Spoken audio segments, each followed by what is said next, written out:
बड़ कथा जे राहगिरी फेरी मु व्यक्तिगत भाव ए सहर जड़े अधिवासी हिसाब से नागरिक हिसाब से एमएलए मंत्री तो पर कथा मुझे व्यक्तिगत भाव बहुत खुशी जो बहुत दिन पर कोविड किछि वर्षर व्यवधान पर पुणी फेरी राजधानी भुवनेश्वर एवं भुवनेश्वर महानगर निगम सहयोग ये जो कार्य कमिटी होउची एबे जहाँ मास्टर कैंटीन छक होता एबे भी हेइची आगुरु एबे बर्तमान उत्तर भुवनेश्वर है आगामी दिन में एकाम्र भुवनेश्वर को जीव ये आशा रखीचु कारण राजधानी भुवनेश्वर केवल किसी सीमा बा जोग्राफिकल लिमिट भितर सीमाबद्ध ना बर्तमान राजधानी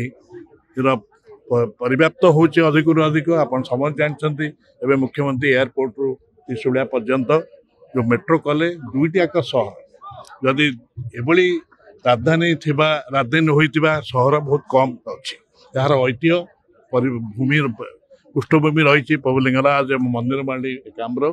जोटे राजधानी सेंट्रल भुवनेश्वर लोकसेवा बंटू आरंभ कर जनसाधारण ओडिशा जनसाधारण उत्सर्गीकृत ऑफिस एवं एठी ये है सरस्वती क्षेत्र मु कहीं सरस्वती क्षेत्र कहूँ अनेक शिक्षानुष्ठान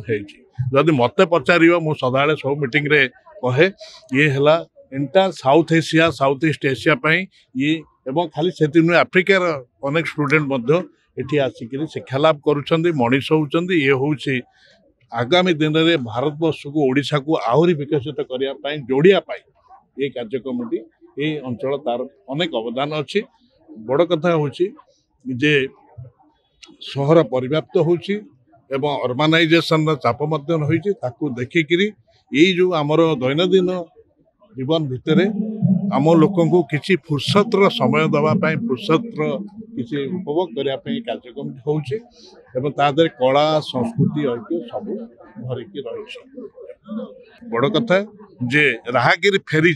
मु व्यक्तिगत भाव ए सहर जड़े अधिवासी हिसाब से नागरिक हिसाब से एमएलए मंत्री तो पर कथा मुझे व्यक्तिगत भाव बहुत खुशी आम लोक खुशी होउछंदी मजा उठाउछंदी बहुत खुशी।